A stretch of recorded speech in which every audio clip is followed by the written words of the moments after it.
Oui, c'est bon. Bonjour à tous, on va commencer pas plus tard que maintenant, histoire de ne pas prendre trop de retard parce qu'on est la journée un petit peu dense qui nous attend. On va faire un petit mot d'introduction, Bastien et moi, avant de passer la parole à Xenia pour la conférence d'introduction. Tout d'abord, merci à tous d'être présents avec nous aujourd'hui.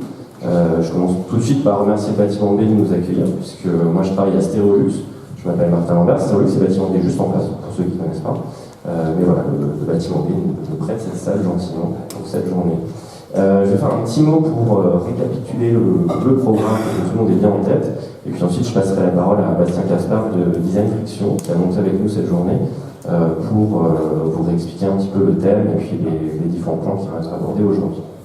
Alors, c'est une journée qui va être découpée en 3 temps. Un premier temps ce matin, ici, donc de conférence et de table ronde. Un deuxième temps cet après-midi à 14h30 d'atelier qui aura lieu en face, à Stéréolux. Et enfin, un troisième temps ce soir, une autre conférence qui aura lieu ici aussi, à 18h30. Donc sur la matinée, ce matin, on va commencer par une conférence d'introduction par Xenia Hermogina pour revenir sur ces notions de surveillance numérique.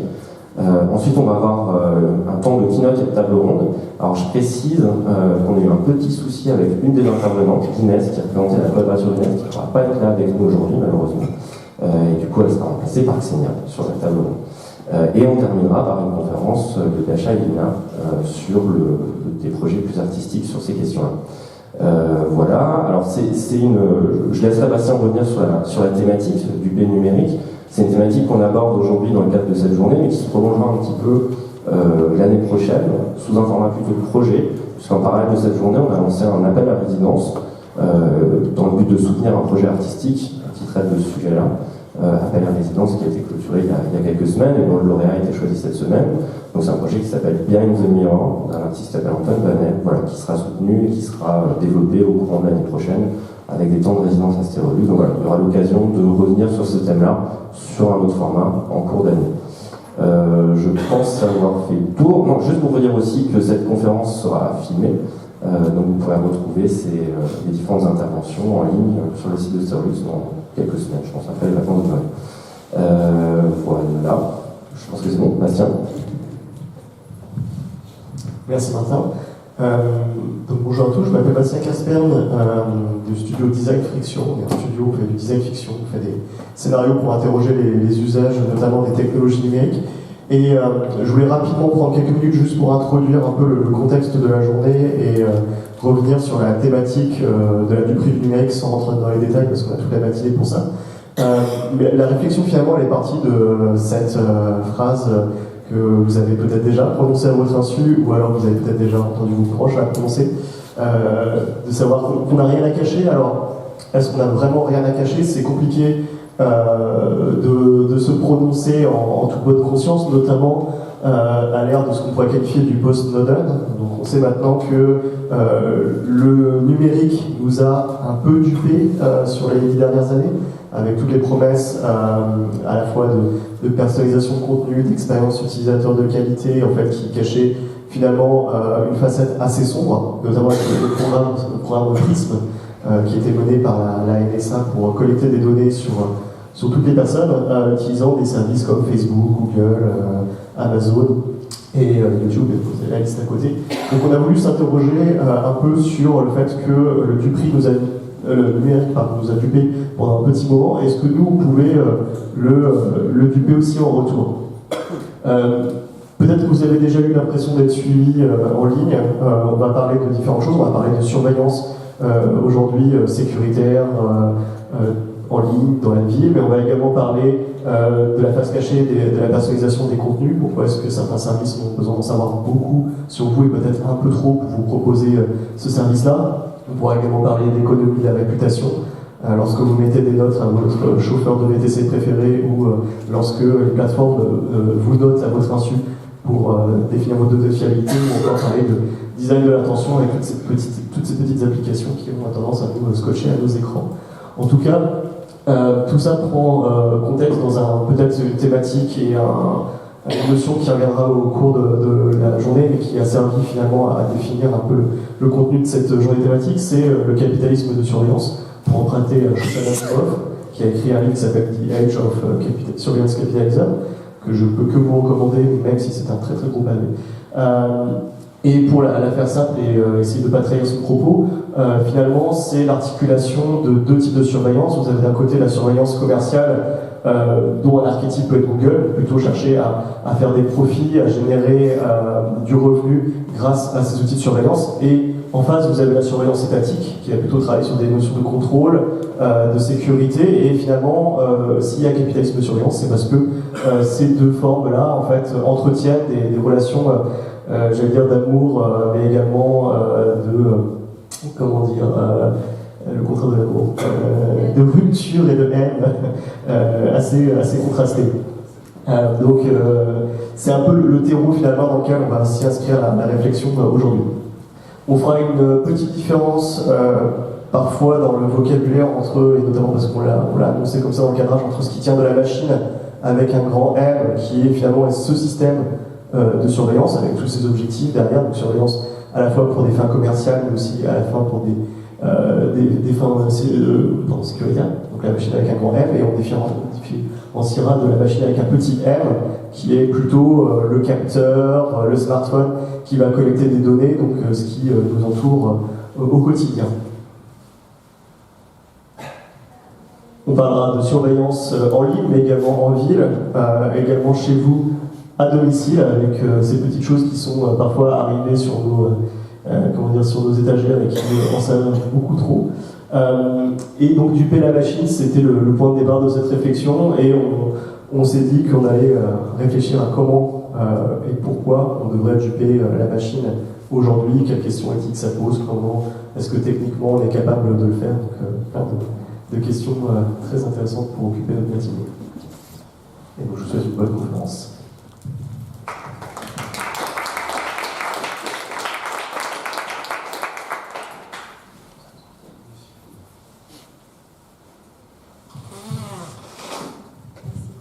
Oui, bonjour, je suis Xenia, je suis chargée de recherche au CNRS depuis 7 octobre dans le nouveau laboratoire qui vient d'être créé, qui s'appelle le Centre Internet des Sociétés, et on s'occupe justement des problèmes que posent les technologies, pas seulement de la surveillance, mais les technologies de communication, d'information, à nos sociétés, à la gouvernance d'Internet. Puis je suis aussi associée à Citizen Lab, qui est un laboratoire qui se base à l'Université de Toronto au Canada, et qui est très très pointu sur les questions de chiffrement et contre-surveillance, et puis tout ce qui concerne le droit du numérique. Et j'ai pas mis cette référence ici, mais je suis aussi designeuse UX dans une appli de messagerie instantanée qui s'appelle Delta Chat. Donc, je ne vais pas faire de publicité, on va revenir dessus plus tard. Là. Ok. Donc je vais commencer par un peu approfondir l'historique de la contre-surveillance. On parle souvent de Snowden, on commence avec Snowden comme si avant il n'y avait rien. C'est vrai que c'est ce monsieur-là qui a entamé la controverse publique autour de la surveillance de masse, mais bien avant lui, il existait un mouvement qu'on peut appeler chiffrepunk, cypherpunk, et qui m'inspire beaucoup. Et là, je vous ai mis un extrait de leur manifeste. La vie privée dans une société ouverte requiert des systèmes d'échange anonymes. Donc, ils ont commencé très tôt à penser à développer ce genre de système. Le premier protocole qui est sorti, qui est maintenu par ce mouvement, c'est la PGP, Pretty Good Privacy, qui maintenant revit une renaissance, heureusement.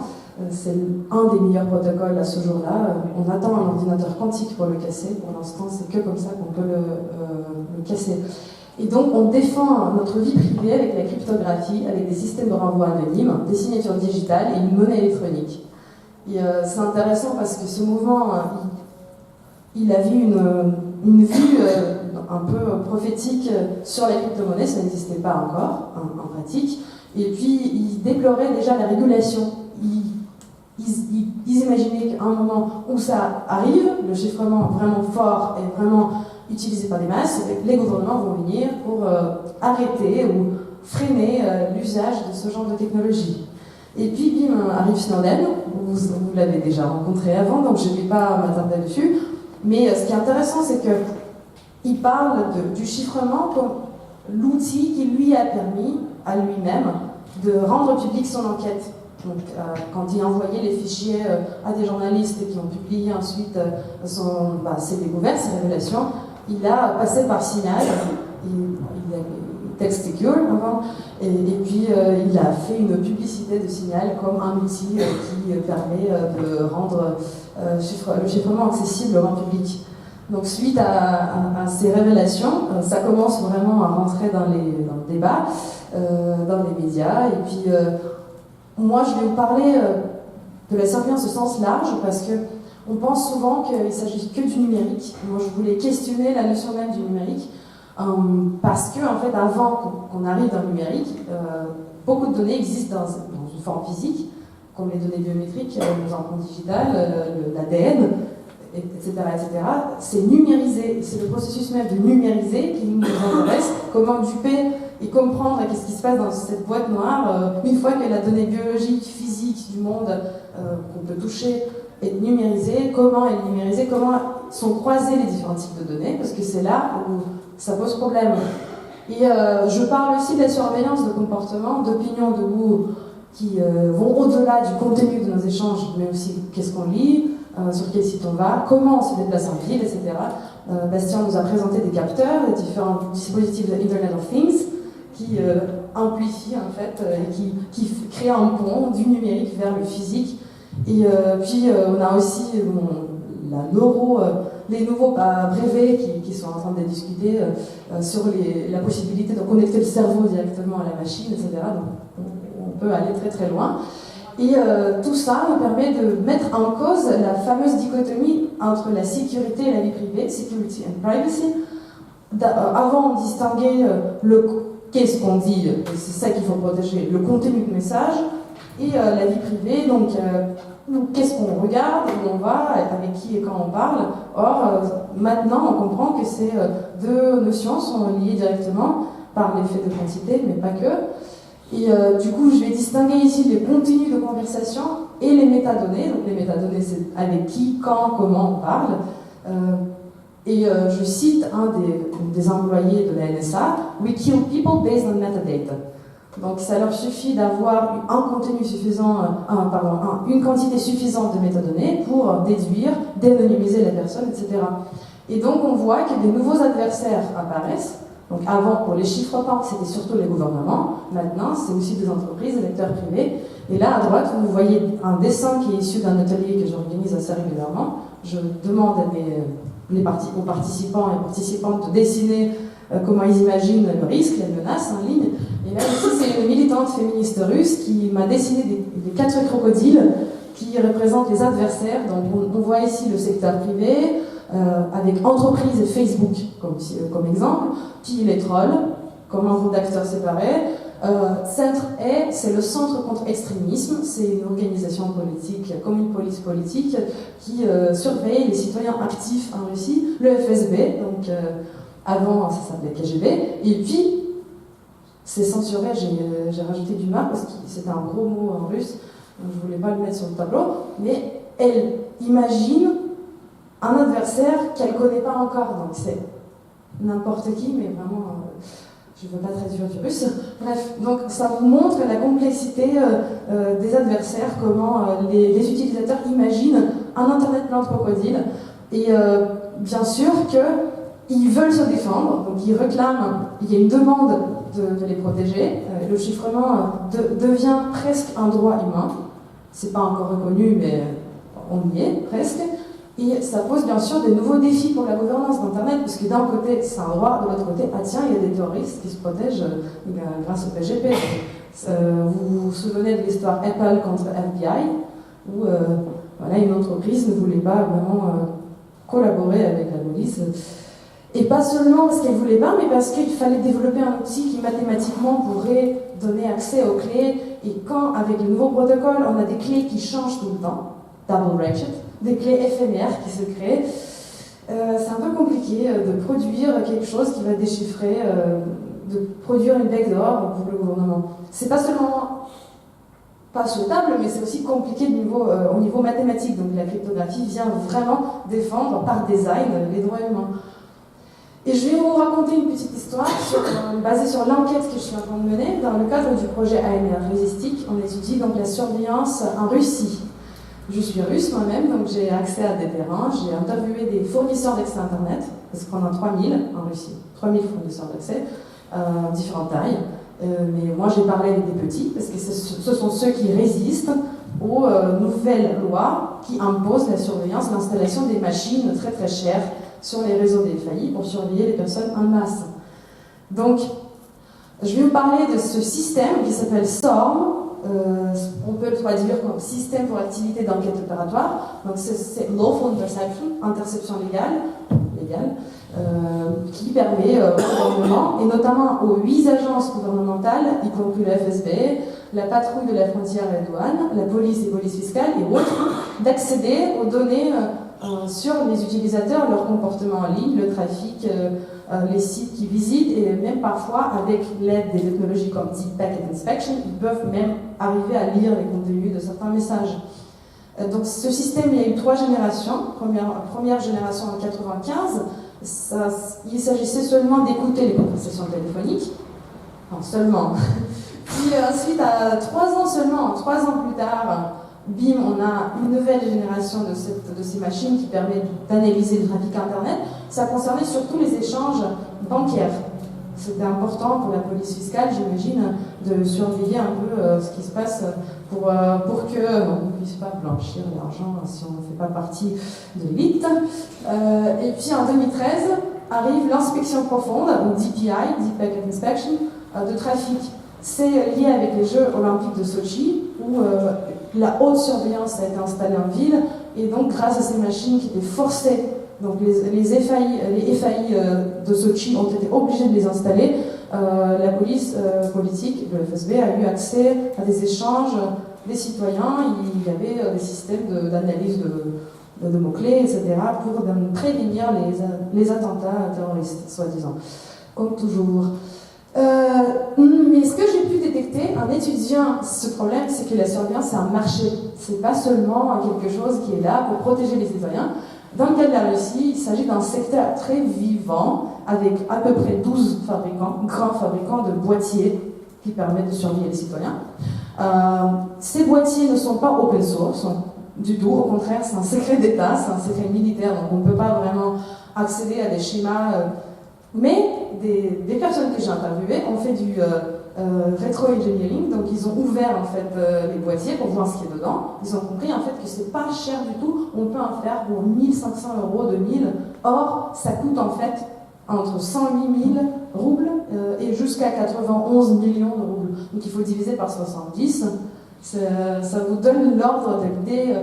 Et c'est grâce au fait que c'est un secret d'État qu'on peut augmenter le prix, et puis on paye le prestataire pour l'implémentation, et puis ce ne sont que des fabricants certifiés qui ont passé les tests de l'État, qui ont le droit de fabriquer ça. Et là, j'ai trouvé des contrats qui ont été leakés par certains FAI conscients qui ne sont pas d'accord avec ce qui se passe, où on voit vraiment le coût 36 millions de roubles payés pour installer un système de surveillance comme ça. Ça ressemble à ça en fait, donc les boîtiers que vous voyez à droite, et puis j'ai pas mis les grosses armoires blindées de disques durs. On a vu sur une slide de Bastien avant, en gros, à part les commutateurs et les switchers, etc., on a aussi plein d'espaces de stockage, puisque maintenant le gouvernement russe demande de stocker tout le trafic, y compris les vidéos, le contenu des messages, les multimédias, pendant 30 jours. Ça pèse beaucoup, vraiment beaucoup. C'est très très cher pour acheter ce genre de système. Puis à gauche, vous voyez le schéma d'implémentation. Ce qui est intéressant, je vais mettre là, ça, c'est chez le FSB. Donc ici, vous avez un agent de la police, politique, qui a une télécommande, une espèce de borne de commande à distance, où il peut, à n'importe quel moment, sans permis de justice, sans passer par le cours, il peut accéder au trafic des utilisateurs. Voilà, bref. Ça, c'est un peu le pendant technique des systèmes de surveillance de masse en Russie, mais heureusement, on a une résistance qui s'installe, donc certains FAI ne l'installent pas du tout, cet objet. ils font semblant, et puis quand l'agent du FSB leur réclame des données, ils font du dump manuel. En fait, ils font tout comme ils faisaient avant, et ils s'en sortent. Mais ça commence à devenir de plus en plus difficile vu la nouvelle loi sur l'autonomie de l'Internet russe, qui va forcer tous les FAI à installer un boîtier DPI sur leur réseau. Mais bon, c'est ce qu'ils disent. Pour l'instant, ça ne se passe pas en vrai. Et donc, en réponse à ce marché de surveillance, il y a un marché de contre-surveillance qui se développe depuis, je dirais, la révélation de Snowden, puisqu'il y a une demande croissante de se protéger. Là, je vous ai mis des logos des applications qui sont assez populaires, sauf celle-là, parce que je l'ai mis ici parce que je travaille dedans. Elle n'est pas encore populaire parce qu'on a 1 an et demi, mais on y arrive. Et donc on a Telegram, WhatsApp, Signal, Viber, Wire, Riot et d'autres applications que j'ai pas mis ici. Les applications proposent des fonctionnalités et des choix de design technique d'architecture très différents.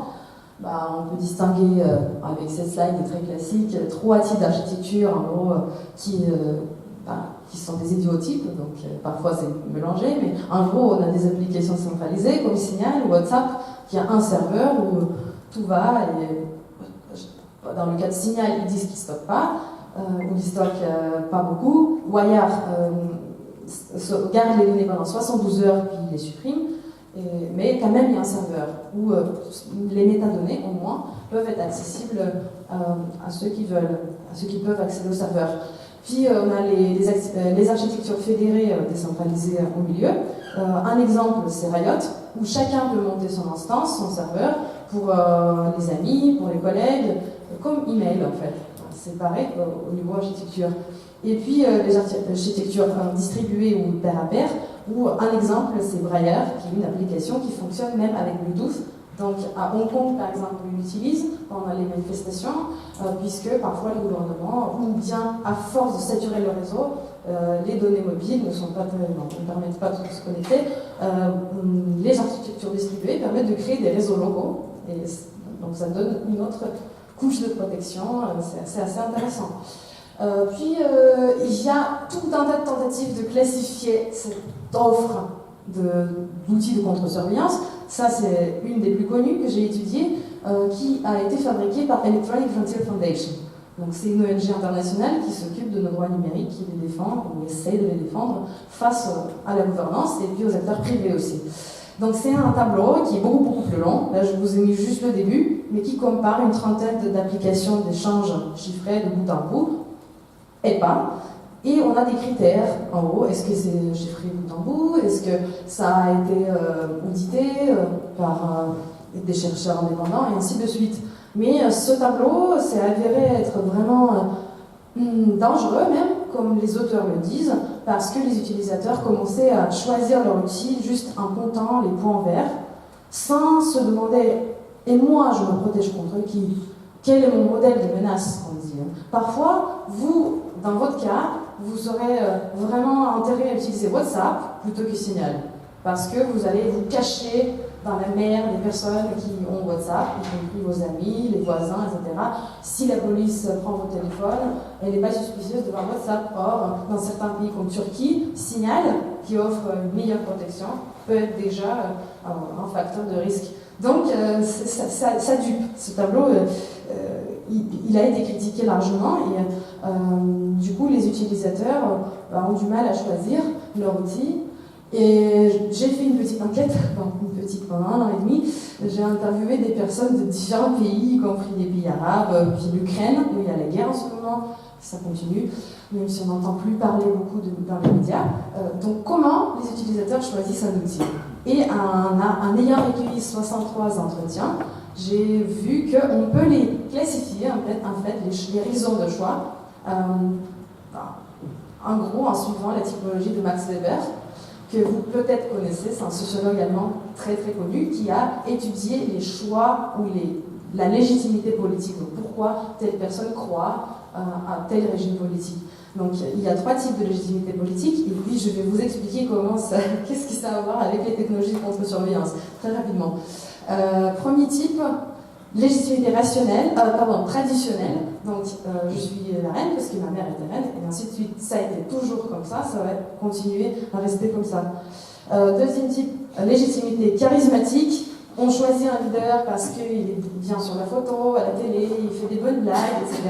Mais pas à cause de ses qualités d'un homme ou d'une femme politique. Et puis troisième type, c'est la légitimité dite rationnelle, où on voit des citoyens qui délibèrent, qui analysent vraiment la situation, essaient de s'échanger d'arguments rationnels et faire un choix informé, ce qu'on appelle. Donc, comment on peut analyser les choix des utilisateurs en ce qui concerne les applications d'échange chiffrés? Donc, légitimité traditionnelle, c'est quand tout le monde est dessus, en fait. Mais on est tous sur Facebook, on est tous sur WhatsApp, mais viens, ça fait longtemps qu'on est là, tu ne dois pas quitter, tu dois rester, etc. Et c'est compliqué de migrer de ce genre d'outils, puisqu'il y a un effet de réseau. Vos graphes sociaux, vos contacts sont dessus. On ne peut pas les porter, il n'y a pas de portabilité de contacts, malheureusement. Dans la plupart des applications centralisées, comme Signal, WhatsApp, on est obligé d'installer Signal si on veut communiquer avec quelqu'un qui est sur Signal. Bref. Et ce que j'ai aussi remarqué, que parfois les applications grand public, comme WhatsApp, peuvent être utiles pour les militants. Je vous ai donné l'exemple de Turquie. Ici, si vous n'avez pas vu ce texte, il est très très bien. C'est un petit article de Ethan Zuckerman, Cute Cat Theory of Digital Activism, je vous conseille de le regarder, où il dit que parfois les militants ont intérêt à duper le numérique en utilisant, disons, les applications de masse ou des sites pour partager les photos du chat. Donc vous communiquez sur un site grand public. Et ça se passe aussi dans les jeux vidéo où les gens s'échangent des petits chats de jeux en ligne, etc. Donc, deuxième type de légitimité, c'est la légitimité charismatique, où la réputation du créateur de l'outil est plus importante que les caractéristiques techniques de l'outil. Donc là, à droite, vous voyez Pavel Durov. C'est l'auteur de l'application Telegram et aussi l'auteur du réseau social russe VK, qui est l'équivalent de Facebook. Il a refusé de collaborer avec le gouvernement russe à un moment donné, et il a quitté la Russie. Donc, il a construit cette réputation d'un chiffre-punk anarchiste, un peu libertarien, fermé, etc., donc mystérieux. Et les Russes croient beaucoup à Pavel Durov sans se poser des questions sur le chiffrement de Telegram. En fait, le chiffrement de Telegram a beaucoup de problèmes parce que les chats de base et les conversations de groupe ne sont pas chiffrées de bout à bout. Et c'est un grand souci. Mais vu que la réputation de l'auteur est très, très haute, très bien construite, on se pose même plus de questions. Deuxième version de la légitimité charismatique concerne les propriétés non cryptographiques de l'outil, comme les fonctionnalités sympas, comme les stickers par exemple. Ça à droite, vous voyez, c'est des stickers que j'ai dessinés moi-même, et j'utilise ça quand je discute avec mes amis. Donc les fonctionnalités avancées, la modularité d'un outil, son interface jolie peuvent convaincre un utilisateur, même si l'outil lui-même n'est pas vraiment sécurisé. Et finalement, donc la légitimité rationnelle, je la décline en deux facettes. Première concerne la confiance en législation et politique de protection de données. Ça veut dire qu'on va étudier ou regarder un petit peu la juridiction du pays hébergeur, et on va se dire, je vais choisir cette application parce qu'elle est hébergée en Suisse, par exemple, où les lois sur la protection de données sont très très bien, et je fais plus confiance à la Suisse qu'à la Russie, par exemple. Et c'est exactement le cas de mes interlocuteurs ukrainiens, qui me disent, je fais tout pour abandonner les outils russes, je préfère les outils américains, puisque les États-Unis ne sont pas nos ennemis, ils ne vont pas nous rendre russes. Donc un imaginaire géopolitique pousse les utilisateurs à choisir un outil également basé sur une certaine vision des relations entre pays quant au partage des données personnelles. Et d'où vient la confiance paradoxale des Ukrainiens aux GAFAM, donc Google, Microsoft, Facebook et ainsi de suite. Ils sont vraiment convaincus que Google ne va pas les rendre aux Russes, que Facebook c'est très utile, et pareil, c'est plus sécurisé qu'aller sur VK, qui est un site russe. Et finalement, donc la dernière version de légitimité rationnelle, c'est vraiment quand on regarde la code source, où on demande à un ami, une amie expert, de regarder le code source. C'est rare que ça se passe, mais il y a des gens comme ça qui choisissent vraiment Après avoir lu des guides, regardé des vidéos sur YouTube, aller à des formations, ils regardent vraiment le côté cryptographique et ils choisissent en fonction de ça. Là à droite, vous voyez un extrait de code de l'application Braille que j'ai évoqué dessus, avant, et qui donc a été audité. Et pour une minorité d'utilisateurs, c'est un plus. Pourquoi le code ouvert est important? Je pense que je prêche à des convertis, mais quand même, je vais montrer cette slide que j'aime bien. Donc ici, vous voyez une recette de gâteau sans œufs. Si vous êtes allergique aux œufs, vous allez regarder des recettes où il n'y a pas d'œufs, où vous allez voir s'il n'y a pas de cacahuètes, et ainsi de suite. Vous allez regarder les ingrédients de votre biscuit, chips, gâteau, etc. Quand vous choisissez un logiciel, vous ne regardez pas qu'est-ce qu'il y a à l'intérieur. Ça me paraît étrange, parce qu'à l'intérieur, il peut bien y avoir des becs d'or, il peut bien y avoir du code malin, etc. Donc moi, je compare ça à la consommation un peu consciente, et je trouve que la consommation des outils de contre-surveillance doit également être consciente. Encore une petite histoire, on se déplace maintenant en Crimée. J'ai étudié pendant 1 an, quand j'étais au Canada, l'annexion informationnelle de la Crimée, à savoir comment la Russie a envahi un peu les réseaux Internet et l'infrastructure Internet en Crimée, et qu'est-ce que ça a créé comme contrainte, comment ça a modifié le paysage informationnel, et quel modèle de menaces, du coup, ont apparu que les Criméens ont intérêt à connaître. Donc c'est un schéma que j'ai fait pour vous montrer en gros les câbles les plus importants qui relient la Crimée au reste du monde. Ici en jaune, vous voyez l'Ukraine. En fait, c'est des câbles qui viennent de Francfort à Kiev et puis de Kiev en Crimée. Et là, vous voyez qu'il n'y a plus de connexion. Avant, elle existait. Mais à partir de juillet 2017, c'est fini. L'Ukraine ne fournit plus de trafic à la Crimée. La Crimée ne consomme que le trafic russe, le trafic Internet russe. Qu'est-ce que ça veut dire? Ça veut dire que déjà, on a plus de chances d'avoir affaire à SORM, donc au système d'avant. Et avant, il n'existait pas en Crimée et en Ukraine, il n'existe pas toujours de surveillance de masse. En fait. La surveillance, si elle se passe au cas par cas. Il y a un problème, la police appelle le FAI, demande de surveiller un utilisateur précis, et voilà comment ça se passe en Ukraine. En Crimée, c'est plus le cas, et ça pose des soucis. Et puis ici, vous voyez un câble sous-marin en haut qui va sous la mer Noire, et puis un autre en bas qui a été construit avec le pont énergétique qui relie la Crimée à la Russie maintenant. Qu'est-ce que ça pose comme modèle de menace maintenant en Ukraine? Ce qui est intéressant, c'est que la sécurité est vraiment plus importante que la vie privée, donc on n'a pas les mêmes préoccupations dans les pays où il y a la guerre, si on les compare avec les pays dits démocratiques, même si je les prends vraiment avec beaucoup de guillemets, le mot démocratie. Donc il y a une confiance paradoxale en GAFAM, dans le cas de l'Ukraine, comme je vous ai dit, et puis la menace la plus répandue, c'est des tortures. Et en fait, on saisit tout bêtement votre ordinateur ou votre téléphone et on essaie de vous casser physiquement pour que vous donniez votre mot de passe. Et vraiment, les personnes ont de moins en moins confiance en outils cryptographiques, puisque même si vous avez chiffré vos mails avec PGP, quand votre ordinateur est saisi et vous êtes torturé ou menacé, vous allez craquer à un moment donné sans ordinateur quantique. Et donc ça nous amène à des changements de pratiques de stockage. Par exemple, j'ai interviewé les journalistes qui maintenant sont obligés, quand ils vont en Crimée pour écrire un reportage sur, par exemple, les procès politiques ou les manifestations en Crimée contre l'annexion, ils sont obligés d'envoyer tout directement chez leur éditeur en passant par des VPN, Tor, du coup ça prend du temps. Ils sont vraiment dans une situation compliquée.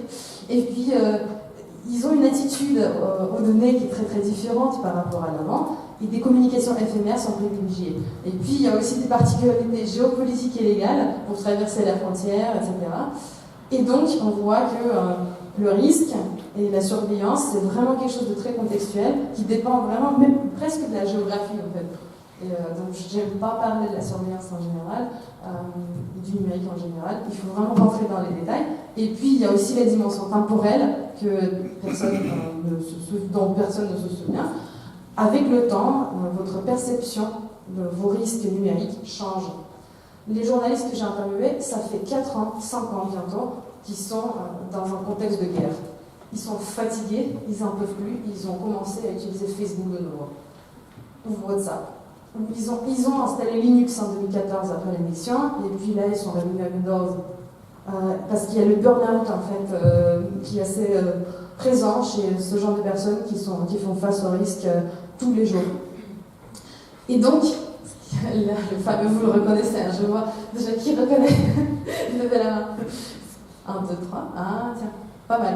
Ok, c'est assez connu comme dessin qui illustre le décalage entre les utilisateurs et les développeurs. Donc les développeurs imaginent, les cryptographes surtout, qu'on va casser l'ordinateur de ce journaliste en utilisant un super logiciel déchiffreur, etc., qui va coûter 100 000 €. Or, en vrai, en fait, ce qui se passe, c'est qu'on achète un pied de biche à 5 € et voilà, la personne vous donne la clé. Ça met à terre un peu certains cryptographes issus des pays du premier monde, des pays développés, qui imaginent que tout le monde a les mêmes menaces, les acteurs comme la NSA. Or, en fait, la plupart des citoyens dans les pays du monde où il y a les mouvements sociaux comme Hong Kong, Iran, Algérie, etc., leur modèle de menace premier, c'est vraiment un pied de biche. Voilà. Là, je vous montre comment les utilisateurs, dans ce contexte-là, essaient de se débrouiller. C'est un journaliste que j'ai interviewé qui travaille pour Guardian, qui va couvrir des événements dans les pays du monde arabe. Et voilà ce qu'il a conçu comme kit pour se défendre, pour pouvoir continuer à travailler. Il a tout un tas de disques durs, y compris des disques durs chiffrés, cachés, qui ont l'air d'un euro, d'une pièce d'un euro. Mais en fait, c'est une mini carte SD qui est camouflée, etc. Donc, il va vraiment très très loin à construire sa chaîne d'outils. Pareil, sur ce dessin que j'ai récolté pendant un de mes workshops, c'est une militante russe qui m'a dessiné un peu de façon caricaturale comment elle demande à son copain d'acheter des tomates. Donc elle envoie un message à son petit ami, achète s'il te plaît des tomates, en passant par un ordinateur chiffré avec Tails, avec plusieurs mots de passe, un manager de mots de passe, Tor, ainsi de suite. Donc elle exagère un peu, mais c'est pour dire qu'elle, dans ses pratiques de tous les jours, sans distinguer de quoi elle parle, elle utilise toujours des couches et des couches et des couches de protection. Pour arriver à comprendre tout ça, il y a des formations spécialisées pour les journalistes et militants, mais de plus en plus, il y a aussi des formations en sécurité numérique orientées grand public, les crypto-parties, soi-disant. Mais ce que j'ai vu, il y a vraiment une crise de format, une crise de métaphore, et peut-être les collègues qui vont mener un atelier un peu plus tard dans la journée, on va aborder ces questions aussi. Comment expliquer et comment faire les gens réfléchir à des concepts cryptographiques complexes comme les clés, publiques, privées, etc. Les gens, ils ont des imaginaires très très étranges de ce genre de choses, et donc il faut qu'on cherche de nouvelles méthodologies pédagogiques pour en parler. Moi, je fais une petite publicité de ce que j'avais fait ça fait 3 ans. C'est des ateliers, des festivals de chiffrement qui s'appellent Transsibérien. Vous pouvez les voir, transsibérien.org. Et on a organisé tout un tas de différents ateliers pour décortiquer un peu la notion du numérique, revenir aux sources, à la physique, aux données biométriques, comme ici par exemple à gauche, c'est 2 généticiens de l'Université de Genève qui ont fait un atelier de brouillage ADN.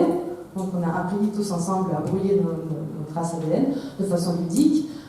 Puis à gauche, en haut, c'est Datapolet, c'est le hackerspace de Montreuil qui travaille avec les tissus intelligents, donc les capteurs intégrés dans les tissus, puis la façon de faire de la stégonographie avec des tissus, en faisant des ornements un peu à la QR code, mais avec un autre algorithme derrière, où vous avez un joli foulard, mais en fait c'est un message. Si vous scannez avec une application, vous pouvez lire certains trucs. Voilà. Puis au milieu, c'est Nadia Budendorf de Berlin, qui vous connaissez peut-être si vous avez passé par Berlin. Elle travaillait beaucoup sur la beauté et la surveillance. Elle a travaillé notamment sur son concept d'ongle magnétique, ou d'ongle post-Snowden. Donc ici, vous avez vraiment des mini-cartes SD collées aux ongles, que vous pouvez vraiment utiliser pour accéder à des données. Donc c'est une façon de travailler avec votre corps et se dire, tiens, la surveillance, elle ne s'arrête pas à mon ordinateur. ordinateur. Mon corps, il fait partie de l'écosystème de surveillance. Et puis ici, c'est mes cocktails que j'ai fabriqués. Maintenant, c'est devenu des recettes un peu classiques. Donc les gens reprennent ces recettes et font ailleurs dans d'autres pays, y compris Seabase, qui est le hackerspace de Berlin. C'est des cocktails, Snowden Trip, Free Chelsea Manning, Kiss My PGB, Don't Feed the Google, et ainsi de suite. Avec ce genre de nom, j'ai essayé d'attirer l'attention de ceux et celles qui vont boire un verre au bar à des concepts cryptographiques. Donc on boit un verre avec eux et je leur explique ce que c'est que le PGP, ça marche très très bien. Ils oublient après, mais bon. Et puis voilà, ça c'est une façon de maquiller le visage pour duper les caméras de surveillance. Ça a fonctionné, au moins avec le système de reconnaissance faciale de Facebook. Après, on ne sait pas si ça fonctionne avec tout, parce que les IA se développent. Et là, je pense que ça marcherait plus. Peut-être ça marche plus déjà, mais en 2017, ça fonctionnait. Voilà, pour finir, je vais vous montrer quelques dessins de plus. L'imaginaire de surveillance et de chiffrement que j'ai récolté pendant mes ateliers. Donc ici, on voit donc comment les utilisateurs imaginent la surveillance. Donc on voit plein d'acteurs qui surveillent les fournisseurs d'accès, Yahoo, mailing list, des acteurs privés, l'État, etc. Cette image-là, malheureusement, j'ai un problème de slide. En gros, on a un policier qui surveille le trafic, mais qui n'arrive pas à lire parce qu'il y a des gribouillis. C'est comme ça que la personne imagine le chiffrement. Il se passe quelque chose entre moi et mon interlocuteur. C'est un Russe, un réfugié politique anarchiste qui m'a fait ce dessin-là. Donc, je ne suis pas étonnée qu'il imagine surtout la police comme son adversaire principal. Donc, l'imaginaire du chiffrement, à chaque fois, ou très très souvent, quand j'analyse des dessins, j'en ai plus d'une centaine maintenant, je vois que le chiffrement, en fait, le représenter, c'est un problème. Donc, ils essaient de rajouter du bruit dans leurs dessins. Et l'échange de clés, voilà, au milieu, elle est assez drôle, je trouve. Je ne vais pas rentrer dans les détails.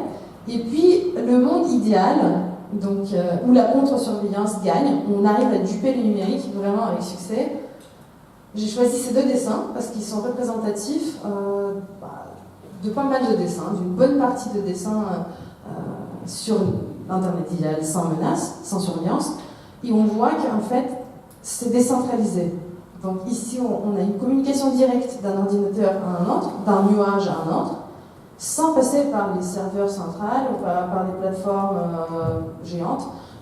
Et puis à droite, pareil, c'est une militante féministe qui m'a dessiné ça et j'ai trouvé que c'était très joli parce que c'est son corps qui est protégé. Le chiffrement se passe au niveau d'elle-même avant de communiquer avec l'autre. Donc on est chacun et chacune protégé et puis seulement après on rentre en communication. Est-ce qu'un outil parfait existe ? Malheureusement pas, ou peut-être heureusement, parce que c'est pas par les outils qu'on peut duper, c'est par une combinaison de pratiques physiques, opérationnelles, sociales, et pas seulement en installant un logiciel, c'est très très important. C'est un dessin d'un journaliste qui va dans les zones de guerre, qui m'a dessiné donc un monsieur ou une madame, un être non binaire qui parle. Et je lui demande, mais qu'est-ce qui se passe ? Pourquoi c'est comme ça que tu imagines un Internet parfait, sans surveillance ? Il me dit, je parle à quelqu'un, mais tu ne sais pas à qui, et tu ne sais pas qu'est-ce que j'ai dit. Je lui ai demandé, mais quand même, on te voit toi sur le dessin. Il me répond, tu m'as demandé de te dessiner quelque chose, autrement je t'aurais passé une feuille blanche. Donc dans l'imaginaire des utilisateurs, du numérique, c'est ne pas garder même de traces d'échange. Pour l'instant, c'est impossible, mais on peut essayer de bricoler. Voilà, sur ce, je finis. Je ne sais pas si on a le temps pour discuter. Ou... Ouais. Ok, merci.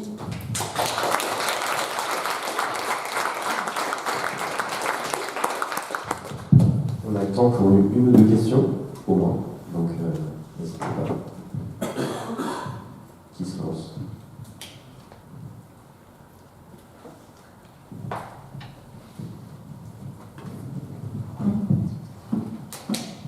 Bonjour, j'ai vraiment apprécié justement cette perspective sur ce qui se passait en Russie, Ukraine et Crimée, parce que c'est super intéressant de voir qu'il y a des gens qui ont encore confiance en Google ou GAFA, quand pour les Américains, c'est vraiment l'ennemi numéro un. Et donc, que justement, par le fait qu'ils soient les outils qui étaient historiquement un ennemi, essentiellement, que maintenant il y a une légitimité bienveillante. Je trouve ça assez intéressant qu'ils passent. Je suis américaine, donc pour nous, c'est vraiment c'est les groupes à abattre. Donc c'est assez intéressant qu'ils aient justement cette bonne presse. Pourquoi est-ce que ça Merci, la question est très intéressante. Je dirais qu'il y a plusieurs raisons. Première raison,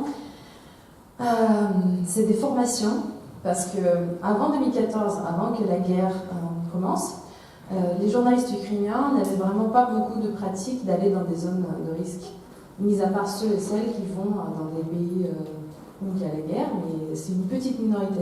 Et j'ai interviewé des journalistes justement qui vont à l'est de l'Ukraine. Ils me disaient qu'ils étaient obligés d'apprendre après que la guerre et Maïdan, la révolution de Maïdan commence. Et ils avaient des formations assurées par des Américains, des fondations américaines, comme Freedom House, et puis Electronic Frontier Foundation, Access Now, qui recommandaient d'installer Gmail, d'activer l'authentification à 2 facteurs, d'installer WhatsApp, et ainsi de suite. Leurs recommandations étaient basées sur le fait que c'est facile, et lorsque vous allez en zone de guerre, c'est compliqué, en plus de votre état psychologique, de gérer PGP par exemple, où vous avez un problème de clé, de quelqu'un à la clé expirée, vous n'arrivez pas à trouver la bonne clé, etc. Donc vous êtes perdu à l'heure, puis ça tire, vous entendez des tirs à, je sais pas, 1 kilomètre. Donc la facilité d'usage, et puis aussi cette logique de les États-Unis ne collaborent pas vraiment beaucoup avec les Russes. En ce moment, c'est une espèce de guerre froide 2.0, on dirait. Et du coup, les Ukrainiens ont confiance à ça, et ils considèrent que les États-Unis sont des amis d'Ukraine, en fait. Oui, ça me paraît un peu ouais. Surtout avec Trump au pouvoir. Mais je dirais aussi que c'est un problème lié au fait que les petits fournisseurs mail, les fournisseurs mail indépendants et les applications libres, open source, ont beaucoup moins de publicité, de moyens pour se faire connaître. Donc on prend ce qu'on connaît.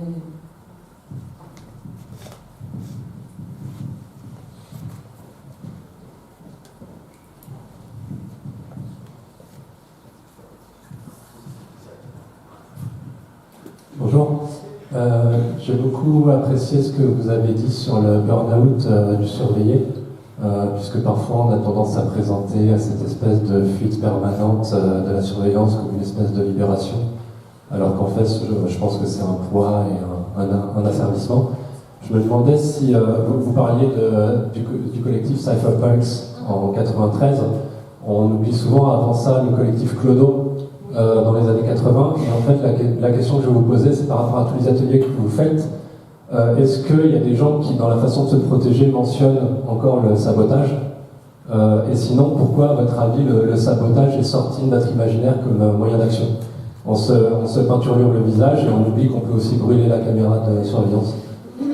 Très bonne question, je beaucoup. Le sabotage, on ne l'a pas oublié.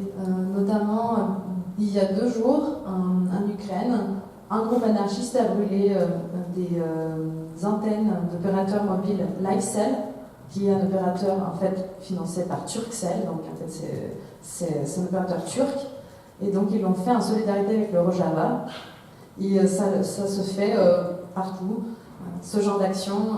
Mais là, le numérique n'est pas le centre du problème. On utilise le sabotage pour attirer l'attention à d'autres problèmes. Dans le cas de cette action, on a brûlé les antennes pour rappeler aux gens, en créant des petites nuisances, comme la grève, qui touche tout le monde, qu'il y a le Rojava, qu'il y a les Kurdes qui sont en train de mourir. Mais il y a aussi des mouvements qui cassent les caméras, il y a des personnes qui le font, en Russie aussi. C'est juste que quand ils viennent à des ateliers, ils ne se vantent pas trop de ça parce que c'est dangereux de dire « Ah tiens, tu veux faire une action, casser les caméras avec moi ?» alors que c'est la première fois qu'on se voit. Souvent c'est un endroit où je connais un noyau dur, mais il y a des nouvelles personnes qui arrivent, on ne sait jamais qui est qui. Donc on propose des ateliers qui sont à la marge d'illégalité, mais on ne proposerait pas ce genre d'atelier un événement qui est annoncé sur Facebook ou qui a une publicité assez importante. Je trouve que le sabotage, c'est toujours un mode d'action. Le seul problème, c'est que pour beaucoup de collectifs, la connectivité, c'est important. Ils ne peuvent pas revenir au pigeon voyageur, ils ne peuvent pas arrêter d'utiliser les technologies numériques. Et ce que je vois, c'est un entre-deux où on aura par exemple des communautés qui vont revenir au partage. On aura un ordinateur pour la communauté, au lieu de chacun avoir son outil personnel. Et là, c'est une forme de saboter la dépendance et de toujours en ligne. Et je trouve, en regardant mes collègues de l'équipe où je travaille, qu'il y a de plus en plus de retour au physique, à la déconnexion, la fatigue d'être tout le temps reachable, tout le temps en ligne. Les messages instantanés et leur côté urgent, ça fatigue. Les notifications, ça fatigue. Donc en faisant des interviews, je demandais aux personnes est-ce que vous éteignez les notifications. Il y a de plus en plus de personnes qui font du sabotage que l'interface leur permet au niveau de leur outil, désactiver les notifications, aller hors ligne, mode avion, etc. Voilà, donc il y a des petites pratiques de retour un peu au soir. On a le temps pour une dernière question. Et sinon, de toute façon, on pourra aborder tout ça dans le cadre de la table ronde dans une petite heure. Ouais, dernière question. On a beaucoup parlé de la Russie, du coup, puisque vous en êtes originaire. Vous travaillez aujourd'hui en France. La France n'est pas en reste sur les outils de surveillance. Je crois que c'est un des tout premiers, on va dire, vendeurs d'équipements de ce type au monde. À quoi on doit s'attendre en France, du coup? Est-ce qu'il y a eu il y a quelques années des boîtes noires qui ont été annoncées chez certains fournisseurs d'accès Internet également? Voilà, qu'en est-il aujourd'hui Bonne question. La France n'a pas été vraiment mon centre d'intérêt scientifique, mais j'y vis, donc je subis un peu les conséquences. Et par exemple, ce qui m'a attiré beaucoup, et j'ai travaillé un peu sur ça, c'est la censure. C'est pas vraiment la surveillance, mais la censure en France, comment ça fonctionne. Et vous connaissez peut-être la main rouge, l'histoire des pages de blocage quand vous essayez d'accéder à certains types de contenus, notamment terroristes. Vous allez voir sur votre ordinateur la main rouge du ministère de l'Intérieur. Et j'ai appris en faisant des recherches, y compris de mesures de trafic, que ce genre de page de blocage, en fait, vous amène sur les serveurs du ministère de l'Intérieur et votre adresse IP est stockée. Et si vous consultez trop souvent ce genre de texte, vous pouvez être poursuivi, ce qui était le cas d'un étudiant en master, etc. Donc c'est par là que j'étais en fait amenée à me poser des questions que la France, en fait, quand j'ai décidé d'y aller, c'est pour quitter un pays autoritaire. Et j'atterris dans un autre contexte où la surveillance est beaucoup plus dissimulée, beaucoup plus douce, distribuée, cachée. Et le problème, c'est que c'est beaucoup plus facile de surveiller en France parce qu'il y a 4 ou 5 grands opérateurs et les autres, c'est vraiment des petits qui rachètent du trafic. Je me dis, bon, il y a l'association des fournisseurs d'accès indépendants et moi, je répondrai à ça, choisissez, privilégiez ça. En fait, le trafic, des petits acteurs en fait, qui essaient de, au moins résister à l'imposition de ce genre de boîtier intermédiaire. Je suis désolée si je n'ai pas vraiment répondu à votre question, mais ce n'est pas mon domaine d'expertise. Je ne veux pas donner des phrases abstraites comme le font les politiciens. Mais je vais vous dire, voilà, je connais la censure, les problèmes que ça pose, et puis privilégier les petits. FAI, si vous pouvez, les FAI communautaires, les réseaux locaux, etc. Voilà, ce sera le mot d'avant. Merci, Xenia.